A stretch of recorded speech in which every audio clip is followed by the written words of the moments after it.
സങ്കീർത്തനങ്ങൾ 30-ാം അധ്യായം 1 മുതൽ 12 വരെയുള്ള വാക്യങ്ങൾ. കർത്താവെ, ഞാൻ അങ്ങയെ പാടിപ്പുകഴ്ത്തും.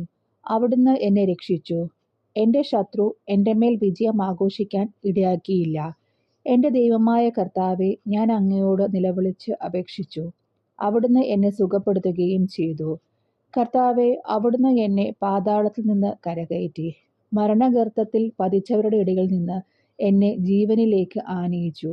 കർത്താവിൻ്റെ വിശുദ്ധരെ, അവിടുത്തെ പാടിപ്പുകഴ്ത്തുവിൻ. അവിടുത്തെ പരിശുദ്ധ നാമത്തിന് കൃതജ്ഞത അർപ്പിക്കുവിൻ. എന്തെന്നാൽ അവിടുത്തെ കോപം നിമിഷ നേരത്തേക്കേ ഉള്ളൂ. അവിടുത്തെ പ്രസാദം ആജീവനാന്തം നിലനിൽക്കുന്നു. രാത്രിയിൽ വിലാപമുണ്ടായേക്കാം, എന്നാൽ പ്രഭാതത്തോടെ സന്തോഷത്തിൻ്റെ വരവായി. ഞാൻ ഒരിക്കലും കുലുങ്ങുകയില്ലെന്ന് ഐശ്വര്യകാലത്ത് ഞാൻ പറഞ്ഞു. കർത്താവെ, അങ്ങയുടെ കാരുണ്യം എന്നെ ശക്തമായ പർവ്വതത്തെ പോലെ ഉറപ്പിച്ചിരുന്നു. അങ്ങ് മുഖം മറച്ചപ്പോൾ ഞാൻ പരിഭ്രമിച്ചു പോയി. കർത്താവെ, അങ്ങയോട് ഞാൻ നിലവിളിച്ചു.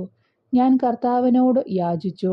ഞാൻ പാതാളത്തിൽ പതിച്ചാൽ എൻ്റെ മരണം കൊണ്ട് എന്ത് ഫലം? ധൂളി അങ്ങയെ വാഴ്ത്തുമോ? അത് അങ്ങയുടെ വിശ്വസ്തതയെ പ്രഘോഷിക്കുമോ? കർത്താവെ, എൻ്റെ യാചന കേട്ട് എന്നോട് കരുണ തോന്നണമേ.